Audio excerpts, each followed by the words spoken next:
talk about 1031 next, because I think there is a creative way to get around what we call recapture. Yeah.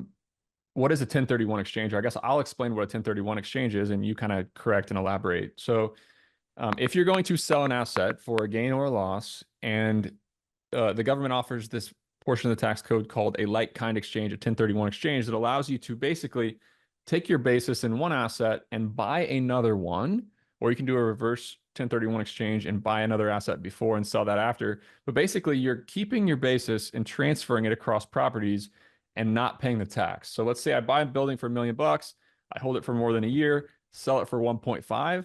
I can then take a certain time period. I can go through the rules of 1031 exchanges. I can find another building that has a higher cost. So you have to up your basis, and I can go into that building and exchange it. And there's no tax event there, basically. It's like me selling Apple stock at a gain and buying Google stock and my basis transferring over. That's kind of the essential how it works in real estate.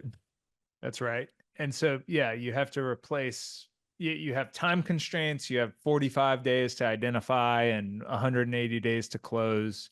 You have to use a qualified intermediary to hold the money, meaning you can't take dollars back into your bank account. They got to go into a lawyer's office or a QI's office. You have to replace all the 1245 property. So you can't sell an apartment building and go buy land, because you're not replacing the property. And you have to, in effect, buy a more expensive property, or every dollar that you don't replace gets taxed immediately. You know, so you get to preserve your basis at the bottom and carry over your basis, but you have to really go buy something more expensive than what you're selling. Yep. So step up in basis, I'll explain that one briefly here. So if I become an old man and die, or if I get hit by a bus tomorrow, that won't happen, and my real estate passes on to my children, the first about $20 million of it gets a step up in basis. They can cost seg it again. They can get a ton of deductions and go on with their life. It seems too good to be true. Dying just seems too good to be true when it comes to real estate. Yeah, you had to pay the ultimate price. But yeah, so today the estate exemption out there is about $15 million for a single person, 30 some odd for 30 for a married, couple. So for if a I'm still married, couple. if I'm lucky enough to still be married when I die, the first $30 million of real estate can be passed on to my heirs tax-free. That's a big thing that's stepping down at the end of next year. So a lot of folks with high incomes are doing estate planning today and starting to. Because that number is scheduled to drop. I have a feeling that'll change down too. to 12. Yeah. I mean, a lot's going to happen with this. Just People are going to try to die faster here to get that done. There was when George Steinbrenner died, it was one of these times where there was some weird estate tax loophole where there was literally no estate tax. So George Steinbrenner died and didn't pay estate tax. He timed it perfectly to hand his billions to his kids. That's it.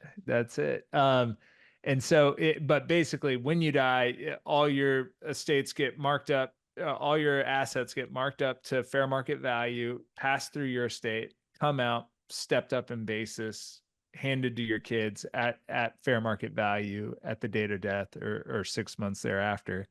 And if you die with less than 30 million of assets, if you're married today, you don't pay any estate tax. So good rule. I don't think the government should tax people all their lives and then tax them again to hand it off to their kids. Oh my gosh.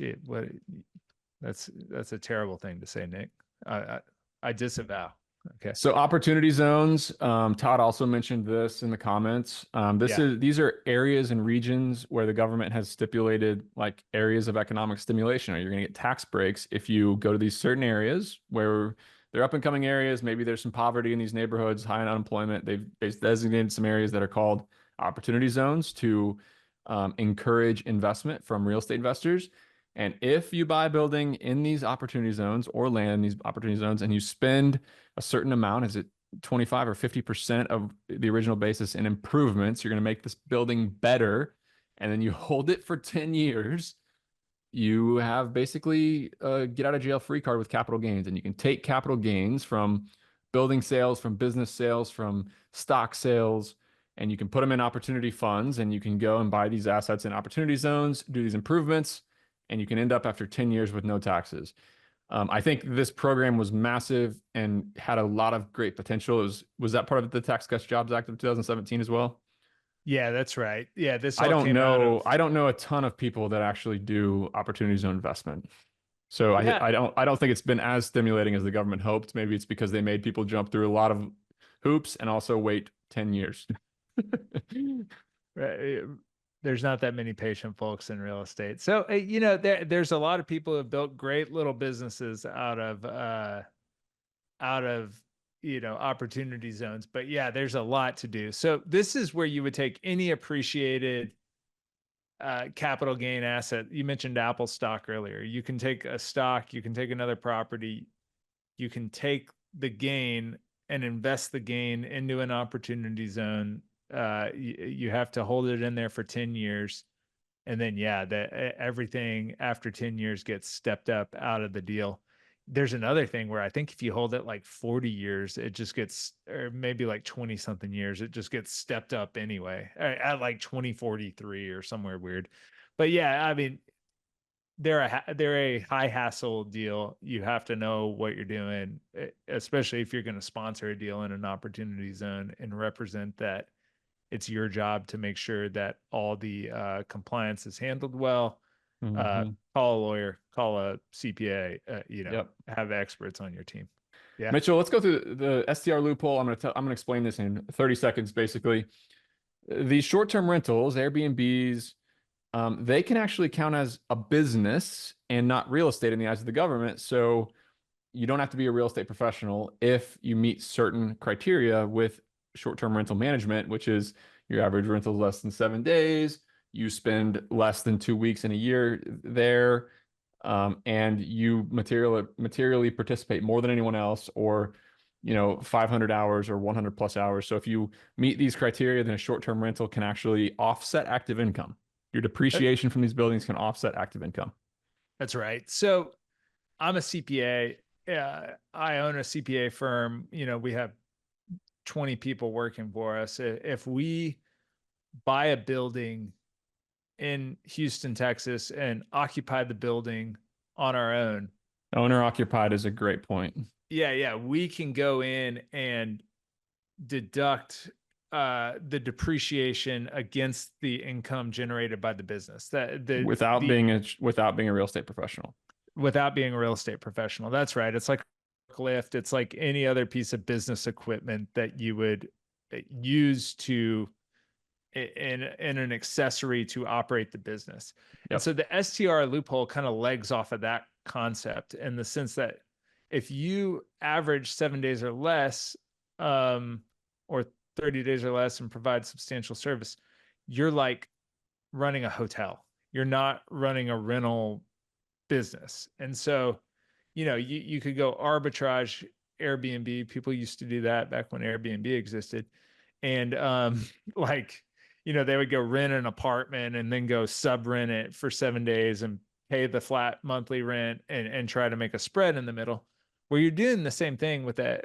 You just happen to own the property. So the IRS just looks at this as there's a business, and the business has real estate to support the business. Yep. And the business it's a core function of the business, is a boutique hotel. And so if you rent an STR and you don't bonus depreciate your property, you are insane. That's what I tell people. And if you plan to hold it for more than a couple of years. Yep. Yeah.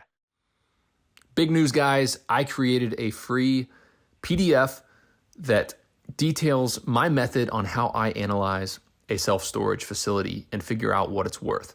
Give me a pen, the back of a napkin, and a couple metrics, and I can figure out about what the property is going to be worth to me. If you want to download this PDF, click in the show notes, the first link, and you can give me your email address, and you get a email right away with 4-page PDF that outlines exactly how I think about underwriting or giving my initial analysis on a self-storage facility. Again, click the link in the show notes, and you're going to get that document for free. This episode of The Nick Huber Show is brought to you by RE CostSeg. If you want to maximize your bonus depreciation and minimize your tax liability, make sure to do a cost segregation study on real estate you've recently acquired. RE CostSeg offers the lowest priced, fully engineered studies in the business, and you get a virtual site visit with a quick turnaround. They did 30 plus CostSeg studies for me over the past year, including a short-term rental, along with my self-storage facilities. And I'm also an investor in the business, along with my good friend and CPA, Mitchell Baldridge, who you all know. To learn more about how bonus depreciation works, listen to episode 75 of The Nick Huber Show, or visit recostseg.com to go ahead and get a free proposal that outlines the cost of the study and your potential savings. Thanks again, recostseg.com.